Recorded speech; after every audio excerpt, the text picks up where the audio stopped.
बिस्मिल्लाहिर्रहमानिर्रहीम। हमारा टॉपिक है analysing the seasonal variation. Chapter 13 हमारा चल रहा है। इसका पहला पार्ट हम पहले कर चुके हैं, तो आज हम स्टार्ट कर रहे हैं 13.6 सेक्शन से। तो सीजनल वेरिएशंस को कैसे हम एनालाइज करते हैं, इससे पहले हमने सेकुलर ट्रेंड को एनालाइज किया। तो सीजनल वेरिएशन जैसे नाम से ज़ाहिर है कि एक सीजन के अंदर ही इसकी वेरिएशन होती है और इसका पीरियड लेस देन 1 ईयर होता है। कोई फेस्टिवल हो जाए या फिर त्यौहार, ईदें या वेदर का चेंज, ये सारी चीजें सीजनल वेरिएशन के अंदर आएंगी। Having removed the trend component, ये पिछला बता रहा है, from a time series we left with the deviation are which are averaged for each season or month to measure the seasonal variation। यानी कि जब हम ट्रेंड रिमूव कर लेते हैं डाटा के अंदर, हमारे पास ट्रेंड जो है लॉन्ग पीरियड जो मूवमेंट्स होती हैं या वेरिएशन होती हैं, उसको रिमूव करने के बाद हमारे डाटा में जो एक साल के अंदर वेरिएशन हो रही होती हैं वो रह जाती हैं। तो फिर इनको भी हमने क्या करना होता है, एनालाइज करना होता है।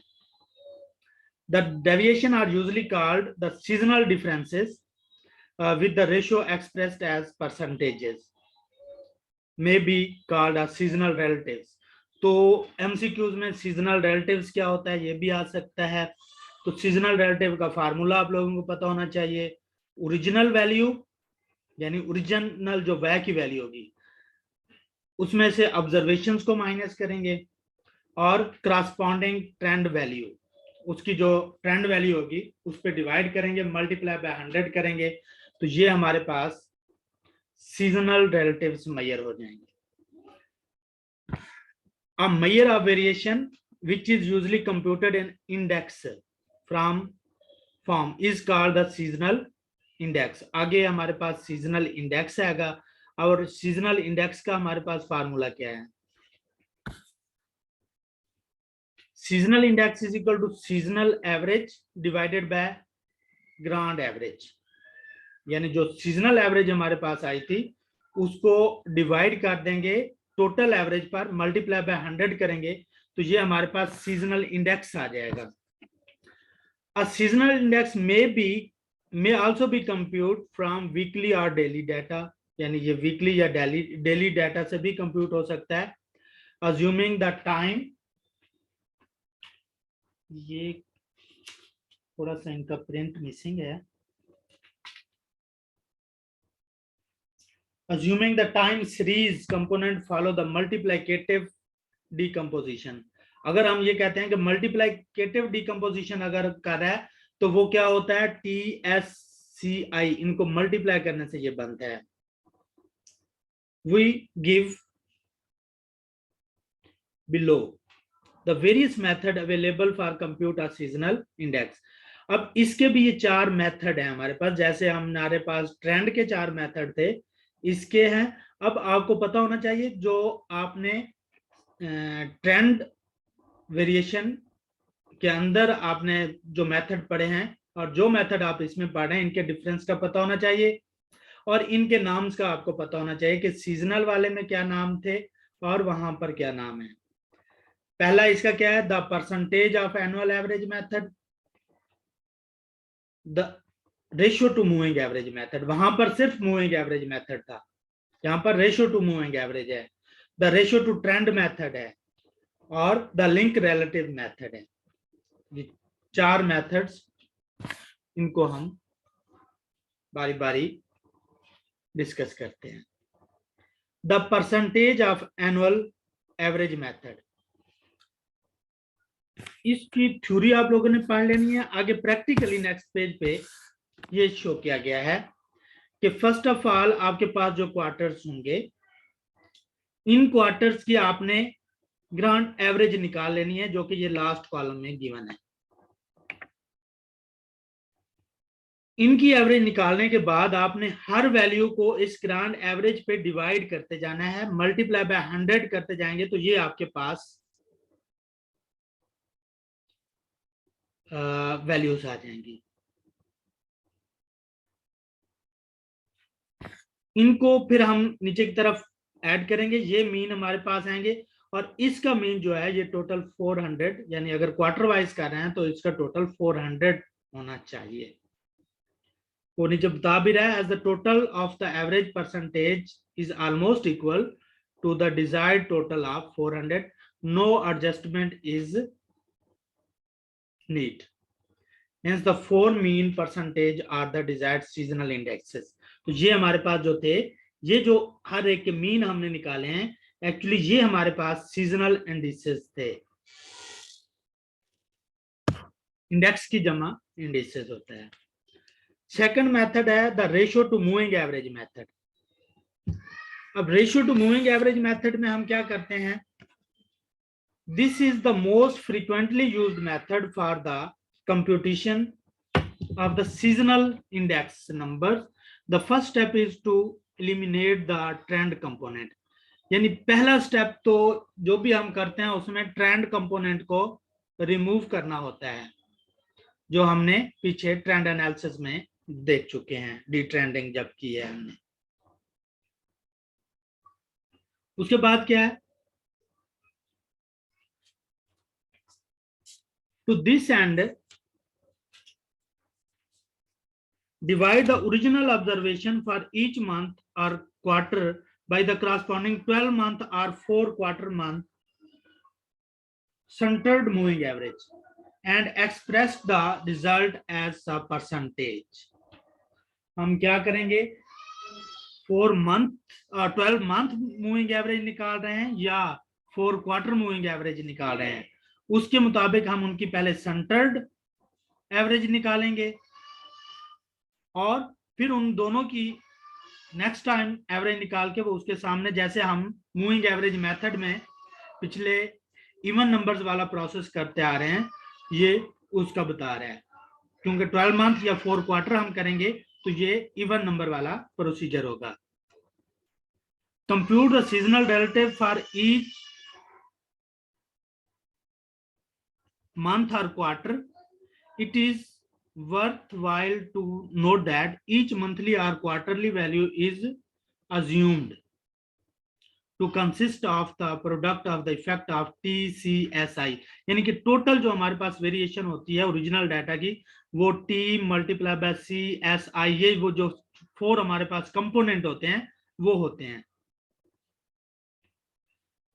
तो चारों कंपोनेंट ओरिजिनल डाटा में चारों कंपोनेंट होते हैं। अब हमने इनका इफेक्ट जो रिमूव करना है वो क्या है, ट्रेंड और साइक्लिकल इसमें रिमूव करेंगे। ट्रेंड और साइक्लिकल जब इसमें रिमूव करेंगे तो इट मींस कि हम इस पे इसको डिवाइड कर देंगे टी और सी पर, तो बाकी हमारे पास जो बचेगा एस आई, उसको हम सीजनल रिलेटिव्स कहेंगे। The next step to remove the effect of the irregular components in order to obtain seasonal indices। तो इरेगुलर को जब हम रिमूव करेंगे तो आई पे इसको डिवाइड करके हमारे पास आ जाएगा।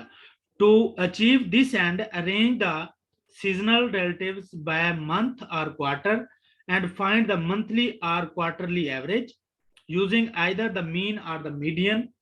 यानी इसमें हम मीन या मीडियन दोनों यूज कर सकते हैं।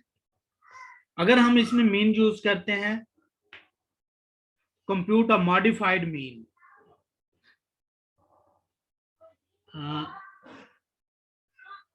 ये वर्ड क्या लिखा है,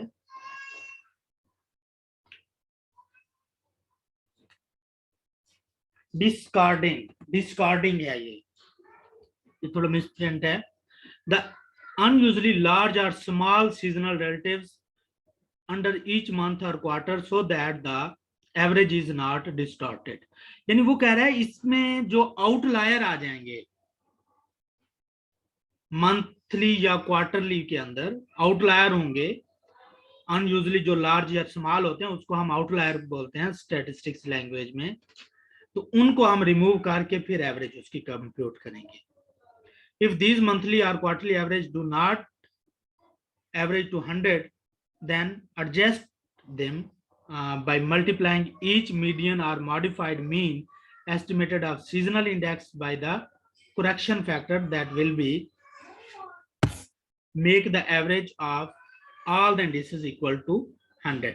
यानी तमाम जो इंडिसेस हैं उनकी एवरेज 100 होगी, अगर 100 नहीं होगी तो फिर उसको हम एडजस्टमेंट करेंगे।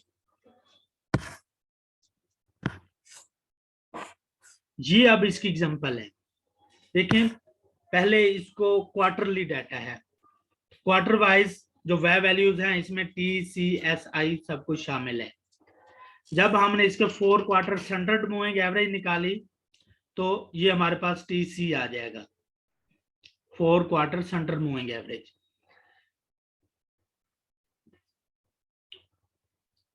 इसको कंप्यूट करने के बाद हम क्या करेंगे, जो ओरिजिनल वैल्यूज हैं उसको टी सी पे डिवाइड कर दें, जो हमने ऊपर प्रोसेस में पढ़ा है, बाकी एसआई बच जाएंगे।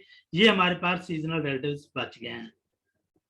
क्या किया है, इनको 79 को 89.6 पे मल्टीप्लाई डिवाइड किया होगा, मल्टीप्लाई बाय 100 करते हैं तो ये हमारे पास सारी वैल्यूज आई हैं, क्रॉसपॉन्डिंग को क्रॉसपॉन्डिंग के साथ मल्टीप्लाई करते हैं। उसके बाद in order to remove the irregular effects and compute the seasonal indexes, जैसे हमने पीछे seasonal indexes निकाला है इस तरह इसका हम seasonal index निकालेंगे। ये जो हमारे पास seasonal relatives थे इस तरतीब में लिख लेने हैं इनको, और फिर इनका हमने टोटल करके एवरेज निकालनी है, और एवरेज हमने देखनी है। ये अगर 397 यानी 400 के इक्वल नहीं आई तो फिर इसकी हम दोबारा क्या करेंगे, एडजस्टमेंट करेंगे। एडजस्टमेंट का ये मेथड गिवन है कि हम क्या करेंगे, 400 डिवाइडेड बाय ये 397 और मल्टीप्लाई बाय जो वैल्यू होगी, यहां पर 78 है तो 78 तो ये आ जाएगा, फिर 400 डिवाइडेड बाय 397.70 उसको डिवाइड हम मल्टीप्लाई कर देंगे 112 पे तो ये हमारे पास वैल्यू आ जाएंगी। इनका जब हम टोटल करेंगे तो ये 400, इसको कहते हैं एडजस्टमेंट करना है इसकी। अगर ये एडजस्टमेंट उस सूरत में करना है जब इसका मीन 400 के इक्वल नहीं आ रहा होगा, अगर मीन का टोटल सॉरी, और अगर ये 400 के इक्वल आ जाए फिर एडजस्टमेंट की जरूरत नहीं है, फिर उन्हीं को ही हम जो मीन आएंगे उसी को ही सीजनल इंडेक्स कहेंगे। नेक्स्ट है the ratio to trend method. In this method the trend values are obtained from the time series by fitting a least square trend line. Least square trend line जो हम पीछे भी fit कर चुके हैं, उसी तरह हम इनकी पहले ट्रेंड फाइंड कर लेंगे और ट्रेंड निकालने के बाद फिर हम उसके सीजनल इंडेक्स निकालेंगे, सेम इसी प्रोसेस के साथ जो हमने ऊपर किए हैं।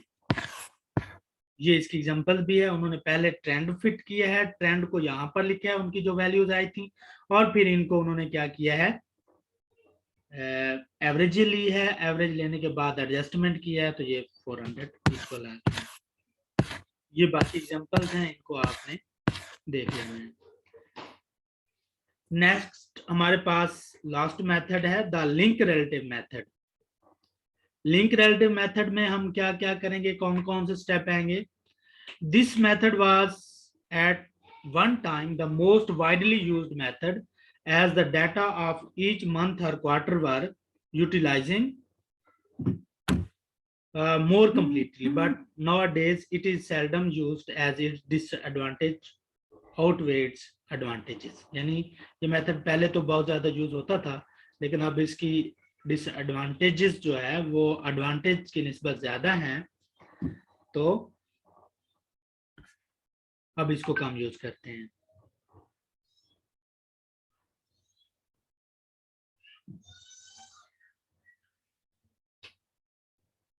To eliminate the trend component, the computational steps are as follows। पहले क्या करेंगे, compute the link relatives। पहले हमने link relatives निकालने हैं by expressing each month or quarterly value as a percentage, जैसे हमने पीछे ले में किया है तो उसको परसेंट में कन्वर्ट करने के लिए मल्टीप्लाई बाय 100 करना पड़ता है। Arrange the link relative bye month or quarters, monthly कर रहे हैं तो मंथ वाइज, क्वार्टरली कर रहे हैं तो quarter wise, and find an appropriate average of these relatives for each month or quarter, usually median is used, यानी इसमें आमतौर पर मीडियन यूज करेंगे।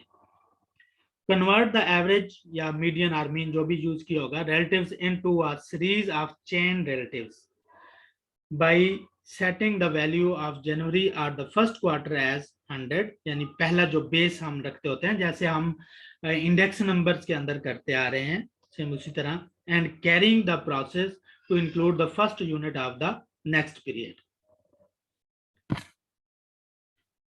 उसके बाद क्या, are discrepancy due to trend increment positive or negative exist between the chain relative for the first January or quarter and that for the next period, adjust the chain relatives for the trend component by subtracting 1/12 of the discrepancy from the value of February and so on। इस तरह आगे इनके link relatives हम निकालते जाएंगे। इसकी मजीद आपको समझ आती है जब हम इसको प्रैक्टिकली करते हैं। ये एक एग्जांपल है, obtain a seasonal indices of the data in this using the link relative method। ये link relative method की एग्जांपल है।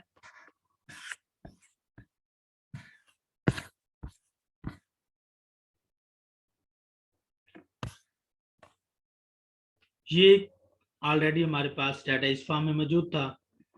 Next we calculate the chain relatives for the 4 quarterly averages, यानी पहले को हम सेट कर देंगे 100 पर, नेक्स्ट को हम लिंक रिलेटिव जैसे निकालते हैं कि ये वाला इसका जो पिछला था 100 मल्टीप्लाई बाय 126.1 डिवाइडेड बाय 100 करेंगे तो ये हमारे पास आ जाएगा, ये भी सेम रहेगा। नेक्स्ट अब हमारे पास 126.1 मल्टीप्लाई बाय ये करेंगे 1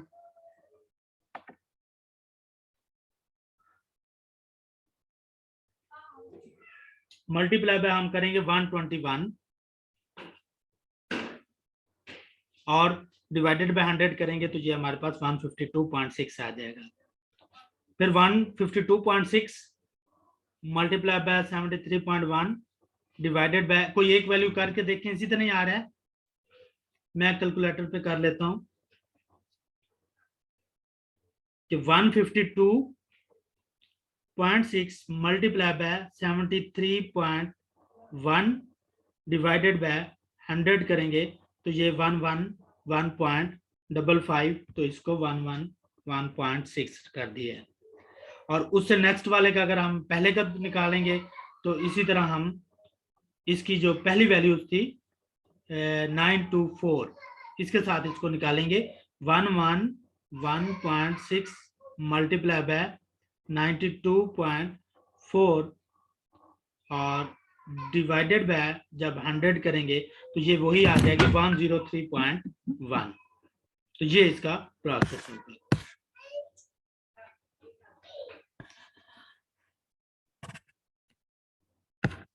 इसको करने के बाद फिर इनकी एडजस्टमेंट करनी है।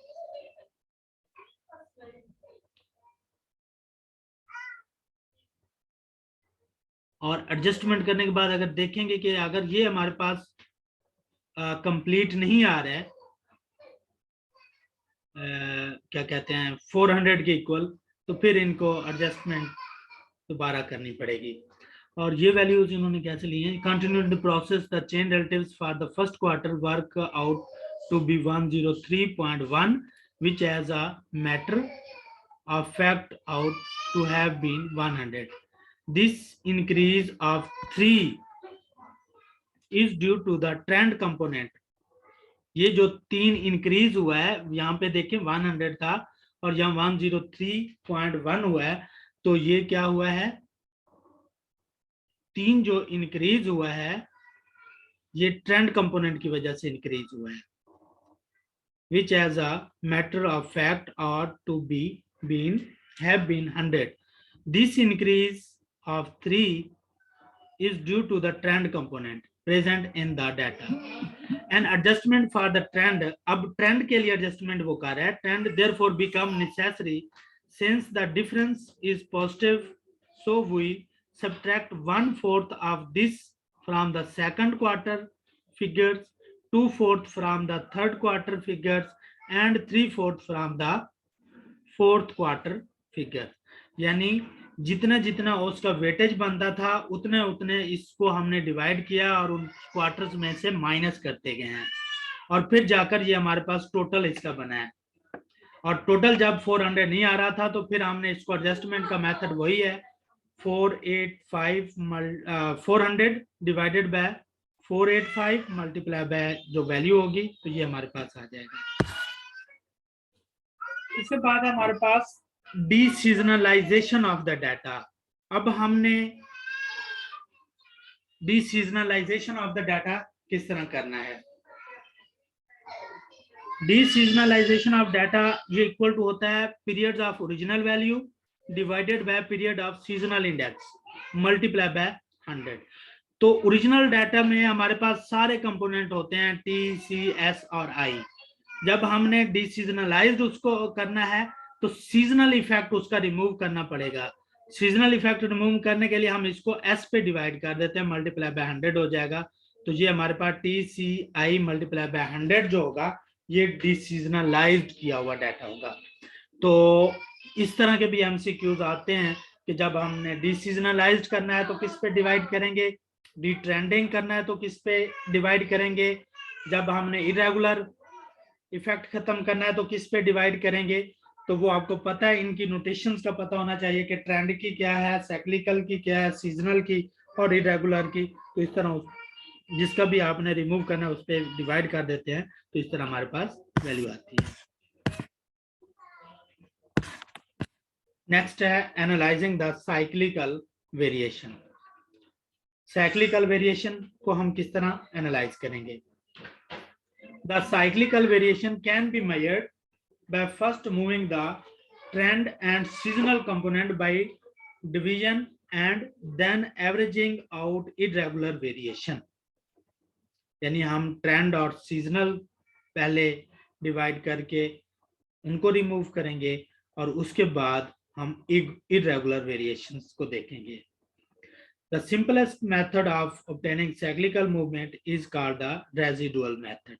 यानी इसका जो सबसे सिंपल मेथड है वो रेजिडुअल्स मेथड है।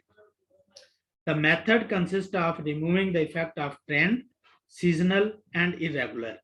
यानी इसमें हम क्या करेंगे, पहले ट्रेंड को, सीजनल को और फिर इरेगुलर इफेक्ट जो हैं इनको हम रिमूव करेंगे from the observe time series data in any order.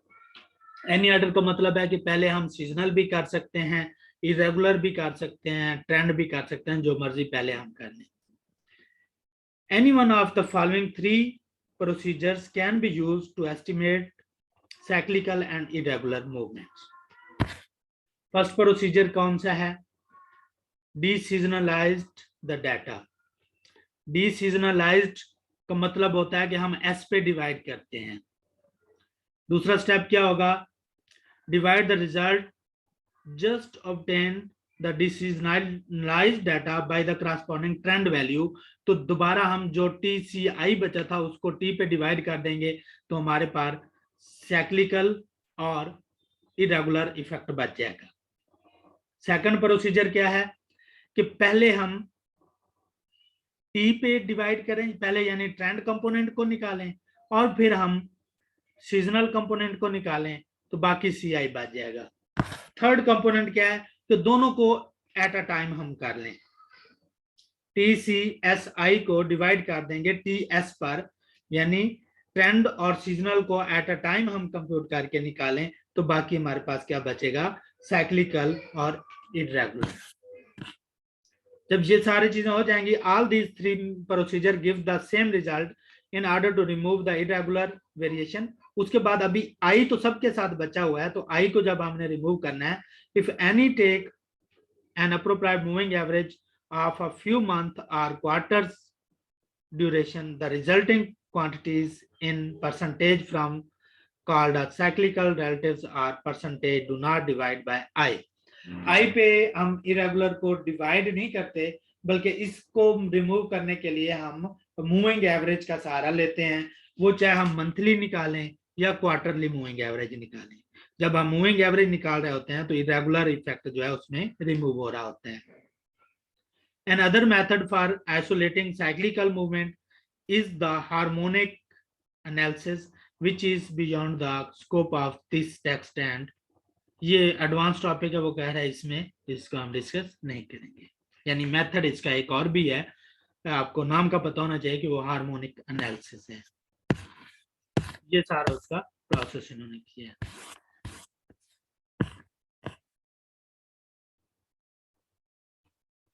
तो analysing the irregular variation, irregular variations जब हमारे पास सी और आई ऊपर हमने कैलकुलेट कर लिए थे, तो हमने सिर्फ इरेगुलर को अगर करना है तो सी पर उसको डिवाइड कर देंगे साइक्लिकल पे, तो हमारे पास जो बचेगा वो इरेगुलर वेरिएशन बच जाएगा। जब ये तमाम चीजें हम रिमूव कर लेते हैं डाटा में से, तमाम कंपोनेंट जो वेरिएशन के हैं, तो उसके बाद हम फोरकास्टिंग की तरफ आते हैं। जो हमारा मेन पर्पस टाइम सीरीज का होता है वो फोरकास्टिंग होता है। In a time series analysis, forecasting is a process of assessing the magnitude of the time series variable which it will assume at most future points of time. Forecasting is based on the assumption that the past pattern and behavior of a variable will continue in the future. The simple and elementary technique of short-term forecasting involves the components of trend and seasonal indexes. यानी short term के लिए जो हम use करते हैं वो कौन कौन से होते हैं? Components of trends and seasonal indexes. तो forecast for a period of 1 year or less can be made by projecting either the least square equation to obtain forecast of trend or the centered moving average to obtain forecasts of moving average values t multiplied by c जो हमारे पास होता है।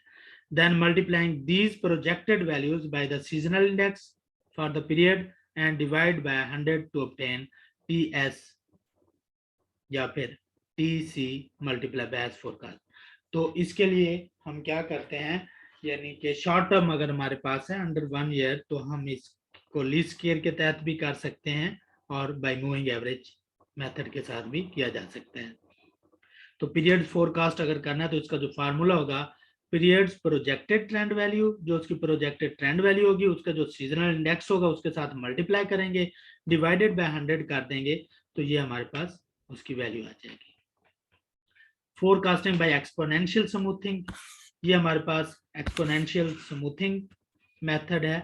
The exponential smoothing is a method of forecasting that assign positive weights to past and current values. यानी कोई ना कोई हम किसी मेथड के साथ वेट्स जो है वो कैलकुलेट कर लेते हैं या असाइन कर देते हैं फ्यूचर वैल्यूज को और करंट वैल्यूज को। This techniques often provide good short term forecast. The exponentially smooth series y t from the original time series y t is calculated as follows. ये हमारे पास पहले ईयर की तो सेम होगी, या पहले पीरियड की, ईयर है या मंथ है या वीक है, जो भी है।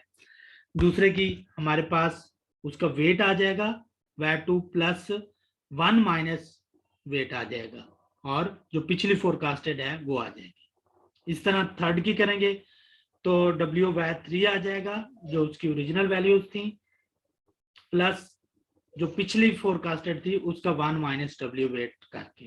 तो इस तरह हम कंटिन्यू करेंगे, तो ये हमारे पास हर पीरियड की स्मूथिंग कर जो है आती जाएगी। इसको हम एक्सपोनेंशियल स्मूथिंग कहेंगे।